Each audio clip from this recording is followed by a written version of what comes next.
જય ઠાકર, જય દ્વારકાધીશ। અત્યારે કમોસમી વરસાદના કારણે પશુપાલકો અને ખેડૂતોને બંનેને તકલીફ છે। કોઈ ખેડૂતના વાડીની માલિપા કોઈ શેડ બનાવેલો હોતો નથી કે શેડ આખી વાડીમાં બનાવ્યો હોય અને નિષેધ વાવેતર થયું હોય એટલે એનો પાક સલામત રહ્યો હોય એવું તો ક્યાંય હોય જ નહીં। વાડીમાં કોઈને શેડ હોતો નથી, શેડની નીચે કોઈ વાવેતર કરતું નથી, એટલે બધે નુકસાન પૂરેપૂરું જ થયું છે એક જ સરખું। કોઈ જગ્યાએ કાંઈ કોઈની વાડીમાં વરસાદ નથી પડ્યો, ઓલાની જગ્યાએ પડ્યો છે, આ ગામમાં નથી પડ્યો એવું નથી। વરસાદ તો બધે પડ્યો પૂરેપૂરો, અને જે કાંઈ પાક છે એ બધો નિષ્ફળ જ ગયો છે, બરાબર। ઘાસ સારો હોય, પશુપાલકોને એવી જ તકલીફ છે, ઘાસ સારો હોય, આ બધું ફેલ જ છે, માનો ને।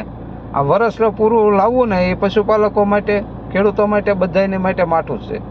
એટલે સરકારને જણાવવા માંગુ છું કે તમે પશુપાલક નિભાવવા માટે સહાય જાહેર કરો, પશુપાલકોનો નિભાવ થાય।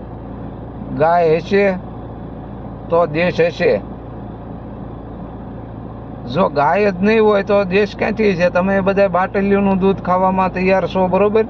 તો તમને પણ ખબર છે કે પ્યોર દૂધ તો તમારે મળશે નહીં। એટલા માટે સરકારને મારી નમ્ર વિનંતી છે, ગંભીરતાથી પ્રશ્નનો વાત લઈ અને ગંભીરતાથી આનું નિવારણ લાવે પશુપાલકો માટે, એવી મારી નમ્ર વિનંતી છે।